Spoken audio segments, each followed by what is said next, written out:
Kanye West presents Thank You, and You're Welcome with J. Sakiya Sandifer dedication. Hey Mom, I finally finished the book. I would have had you take a look at this before I put it out, but I know you were with me while me and Sakiya wrapped it up. Sakiya and I, for years now, I'd always come what I'd like to call personal proverbs in business, playing ball, or just walking around. I've never read any of those books like The Secret, 48 Laws of Power at Sea, but people would always tell me there were similarities in the way I lived my actual life. I just wanted to make a book for people on the go who didn't choose to read two super long novels all the time like myself. When I read Sakiya's book, Think, and Think Again, I was inspired. It was simple, dynamic, and to the point. It showed me a way to express myself in a limited style, like when the rap group Dead Prez showed me how to have hard raps that didn't talk about killing people. I wanted this book to sound like me. I wanted this book to sound like a real person. Mom, I know you'll love it. I love you. Thank you and you're welcome. The ultimate win-win. Great. Thank you and you're welcome. Moments happen when both parties give and both parties gain. When Common and I started working on music together, it was the beginning of many thank you and you're welcome moments. At that time, he was one of the most credible rappers, and still is, and I was a young guy just starting to build a resume of hits as a producer who wanted to gain respect as a rapper. My innate ability to come up with pop, accessible choruses over rugged tracks, and his internationally praised flow became a powerful combination in music. His association with me helped raise his profile, while at the same time helped raise my credibility. Several world tours later, thank you and you're welcome. Know your worth. People always act like they're doing more for you than you're doing for them. Ask yourself this question: why would they do that?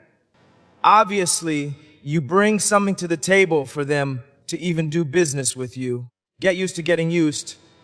To most people, the saying, to use someone, carries a negative connotation, but I don't see it that way. To me, over, or a hobby use someone is negative. To use is necessary, and if you can't be used, then you're useless. Be leery of the free gift bag. There are some people who try to put themselves into a position just so you'll owe them something. Their entire MO is, I did this for you, now you have to do something for me. Don't let people think you owe them anything. That puts you in a position of weakness. If they choose to give, it's their choice. For example, I asked someone to do a part on my album. The artist agreed and said, I'm not even going to charge you, as if he was doing me a favor. But when I'm working on my album, I want you to do a verse for me. I responded with, Nemo, I want to pay you for what I asked you to do, and we'll talk about that verse when the time comes. Thank you and you're welcome. I wonder, would you rather have 100% from an average person or 10% from someone who is outstanding? The best sees the best. I pride myself in being able to recognize the best in others. I see it as a testament of my taste level. I can't stress enough the importance of surrounding yourself with energy that supports your goals. Old folks used to say, you can't soar with eagles if you're walking around with chickens. Unfortunately, I have encountered countless chickens, and not just on tour either. There have been times when I've had to separate myself from certain family members, childhood friends, and people in general who brought negative energy into my life. It is not always easy, but very necessary. If you know you're the best, it only makes sense for you to surround yourself with the best. Nano EXCP Tayo S. Life is 5% what happens and 95% how you react. Think it, say it. Dude, I get a lot of backlash for saying what I'm gonna do. I love saying what I think because it keeps me accountable. Once I say it, I feel like I have to do it. And I love proving to everyone that I can. It's like using public opinion as a motivational tool instead of its common role of degradation. If I kept it to myself, at any point, I could easily give up on my goal because no one would have known what I was trying to do. People who say what they think and then do what they say normally get what they want out of life. When you say things out loud, you definitely put more pressure on yourself. Now ask yourself, can you handle the pressure? If you, instead of think it, say it, do it, you can just think it and do it. That's cool also because it creates mystery. Only you can answer if you will do it, without the extra pressure of trying to shut up the naysayer. Now, if you can't even think it, then you shouldn't be reading this book. If EVRYOY thinks it's right, you're doing something wrong. Would you believe in what you believe in if you were the only one who believed in it? As strong as my opinions are, I often ask people questions just to make sure that I'm right. If no one agreed with me on things like, I should have won, blacks are more homophobic, would I stick to my beliefs or conform? When someone is strong enough to believe in something only they believe in, people are going to call them crazy. Sometimes crazy is a label that the average put on the exceptional. You should be happy, right? I refuse to accept other people's ideas of happiness from me. As if there's a one-size-fits-all standard for happiness. Regardless of your position in life, no one but you is qualified to determine your happiness. I think it's great to never be completely happy or satisfied in life. If I ever became completely satisfied with the work I put as an artist, that is the moment I would suck. It is the sand which irritates the oyster that makes a pearl. Two keys to happiness. One is being able to tolerate things that make you unhappy. Or two, being able to change things to make you happy.